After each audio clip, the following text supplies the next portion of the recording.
This is Saturday, January 23rd. This is shortly after funeral for Joe Davy. We're at his reception, and we're going to go ahead and start interviewing good friends and family, and their thoughts and memories of Pops Davy. So I'm going to start with. You came over, right? Yeah. Let's start with. Fran, we're going to interrupt. Federer was We're going to there. interrupt your. We're going to go around and ask for any memories of or any thoughts on Joe Davy Sr., also as we like to refer to him as Pops. I was telling my wife that one of the most fun things that you'd be surprised about is that there was always a party going on. Always a party. What? Speak up just a little bit. Always a party. And we would crash. We would be crashed, and people would be strewn everywhere. You know, after we finally passed out, and roll out the bed in the living room, and the first thing in the morning, the first guy to the cake was always Pops. And everything started all over again, and that's probably one of my biggest memories is that he was usually the last one to bed and the first one up. Good deal. I think that's going to might be a little bit of a recurring theme here as I go along the room. That's Fran's memories, his honest memories, and how about some thoughts on Joe? You guys said it very well.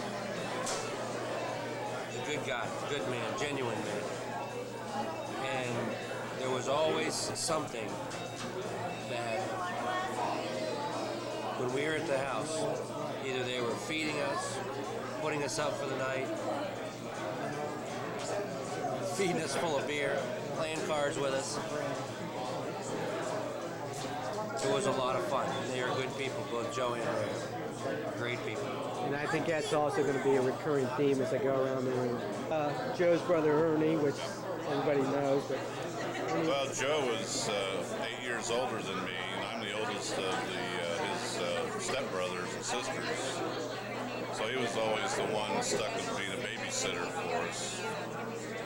One of the things I remember, though, is coming home one night from, I forget where, I think it was Bill and I, and smelled something terrible long before we got to the house. We had no idea what it was. We got to the house, and Joe and Miriam and another couple had made pizza. We'd never seen pizza before.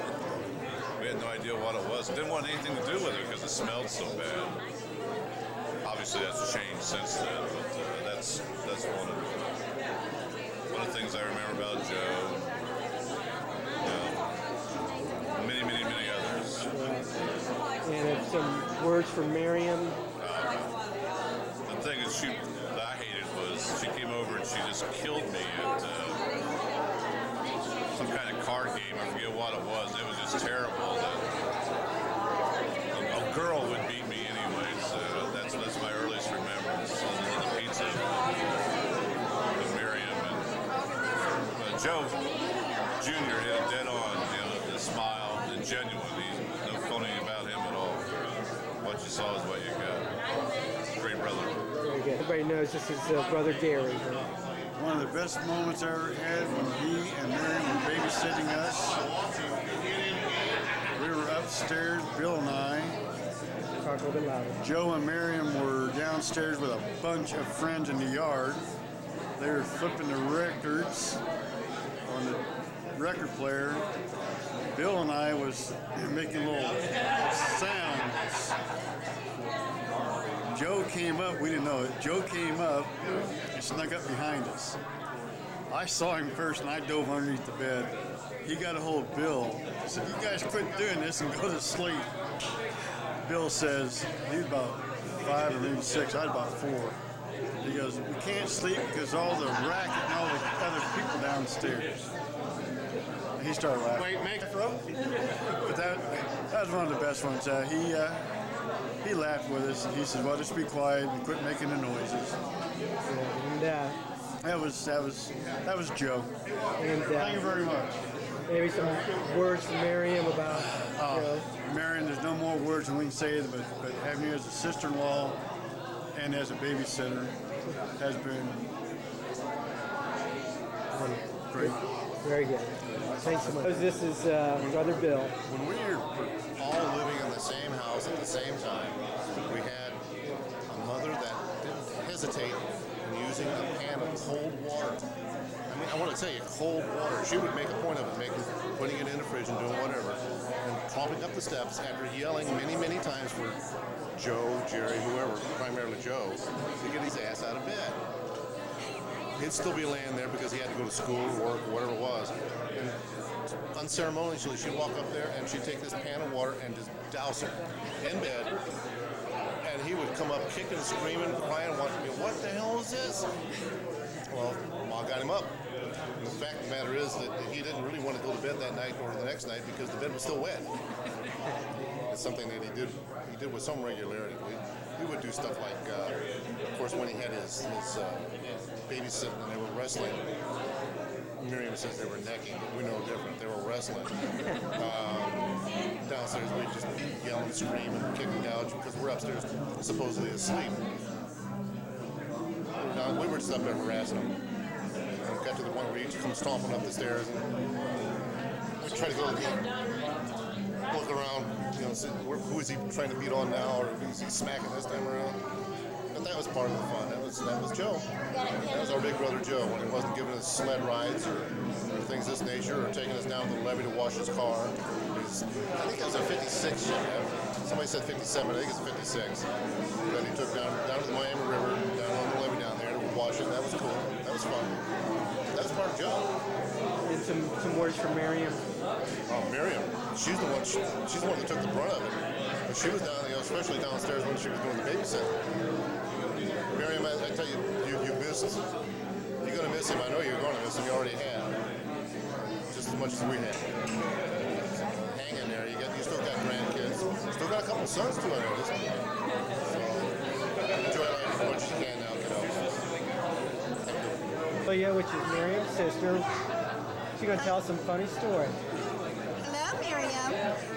I know you're going to remember when we were all at your house. It was Kathy and Bill and, gosh, let's see, Johnny Jones, or Jimmy Jones, and John.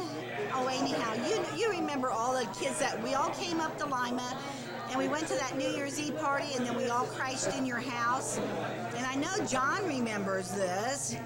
And I'll tell you the funny part. I can't remember, but I think it was your husband, Joe, that went into the bedroom. I think it was Mark's bedroom after that next morning, and Kathy and Bill, little Kathy and Bill, had slept in the bedroom.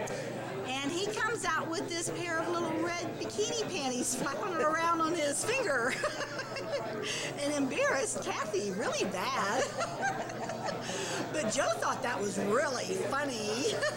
But that's about all I can remember. I remember a lot of funny things. We had a lot of fun times, but yeah, I thought that was fun. That was funny. We had a really good time that time when we were there. And as far as you, oh gosh, you can't get rid of me. I'll be around forever. You'll just have to put up with me from time to time. And I know you're tough. I know you're going to hang in there with me and keep smiling. I just hate it that you have to go to work so much. I want you to come out and stay with me. So sooner or later, I'm going to get you on an airplane and get you out there. So I guess that's about it. I'm going to let somebody else take over. Another story here. Oh, yeah, I know Joe quite a while. I've never known him get mad, but I've seen Miriam get mad at him. All right. There's probably plenty of times that she could have got mad at him, but didn't know what we were up to. So, good deal. You're also from the district. That's been too long for me to remember much of it.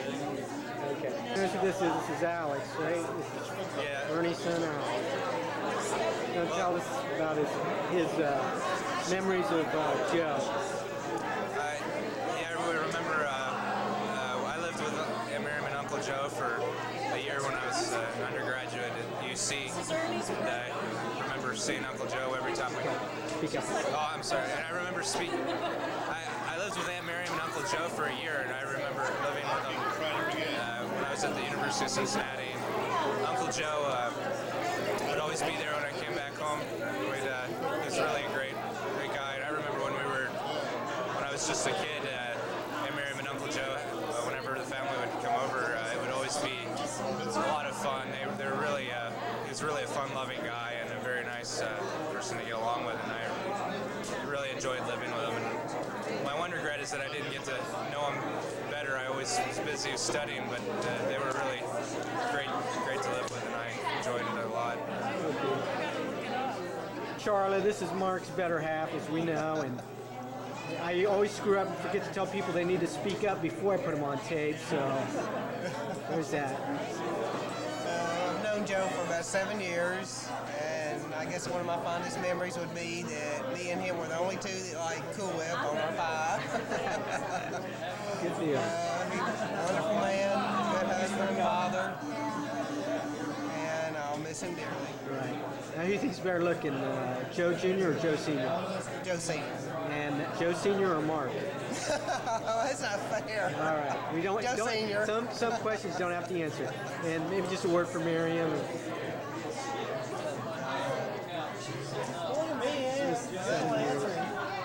Miriam, you had a wonderful husband.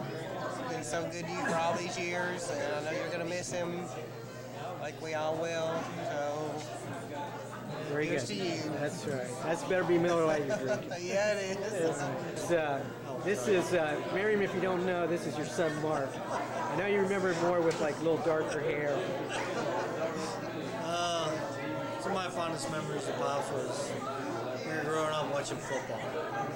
He'd always have his beer and Slim Jims, and we'd have our Pepsi and Slim Jims.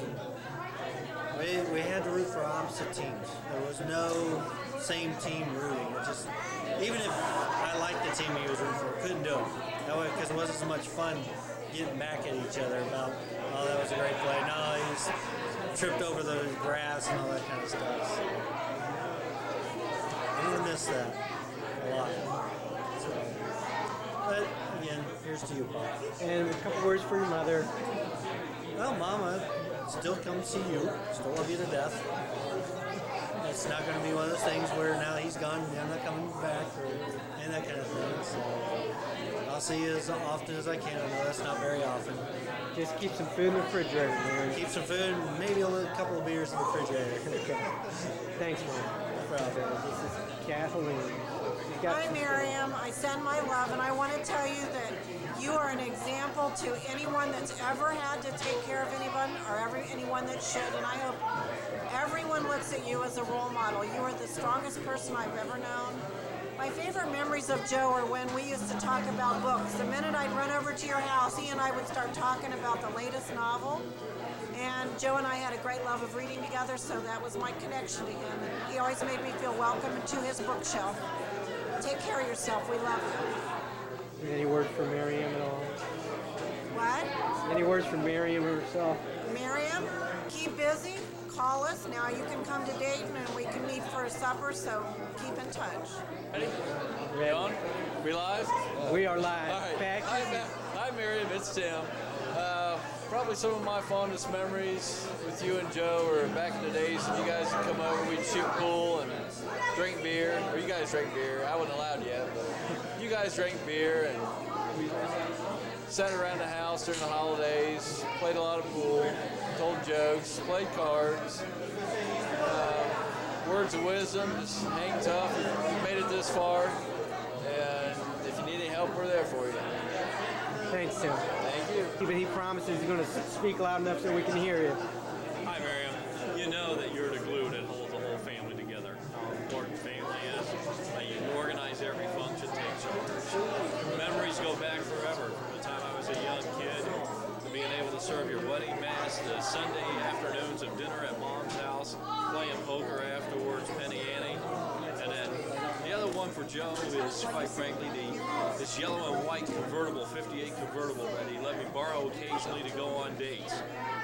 It was great. Keep faith. You know that everything will work out, and we're all there for you, as you've been for us all the years. Kathleen and her favorite son, Nathan. How many sons do you have? He's the best son. He's my best one.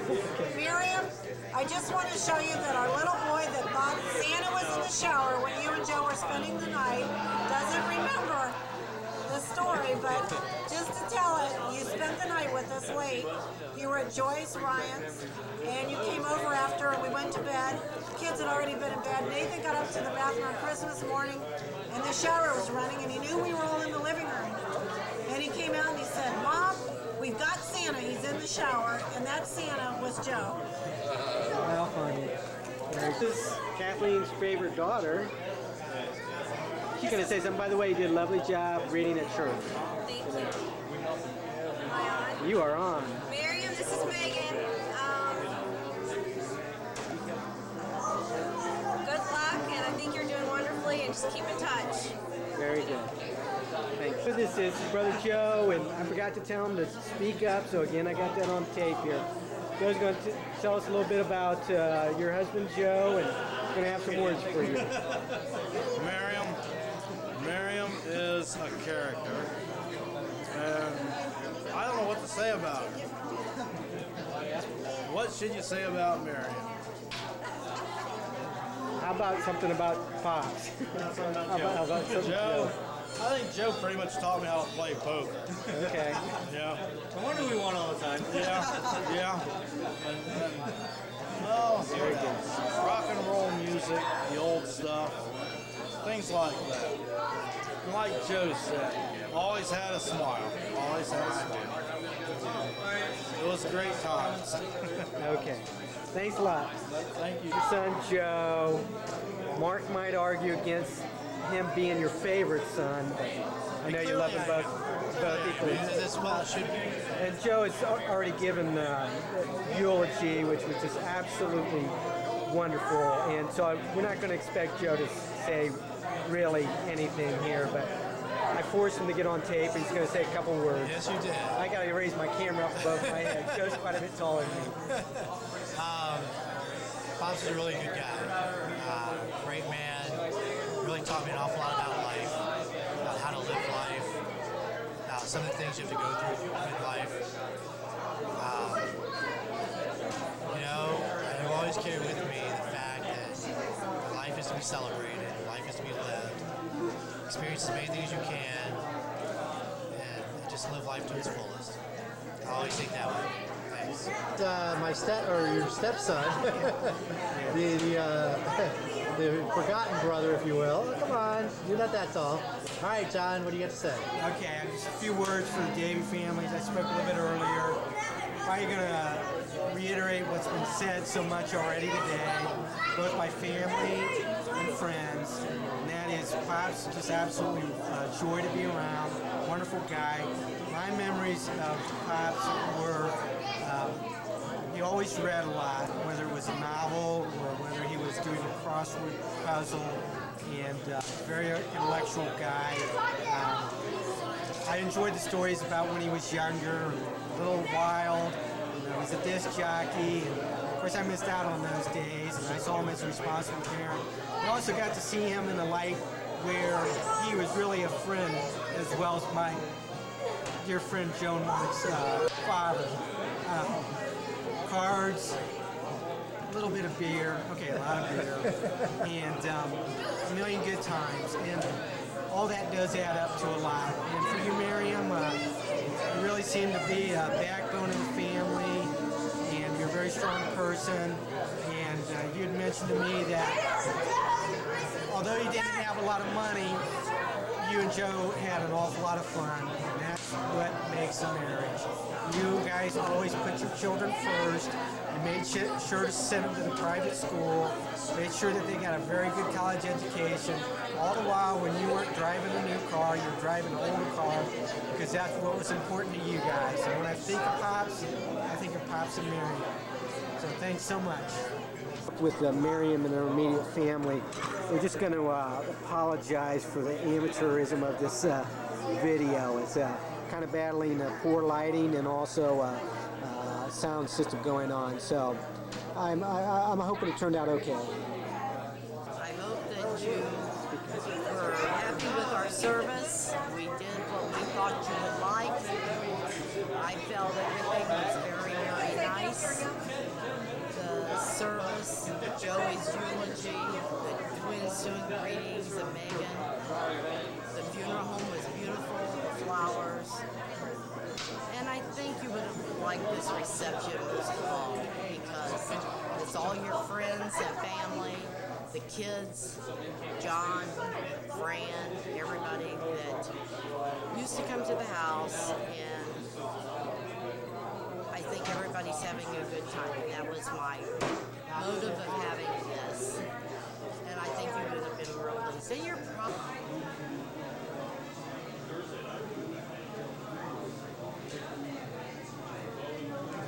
Miller Lite.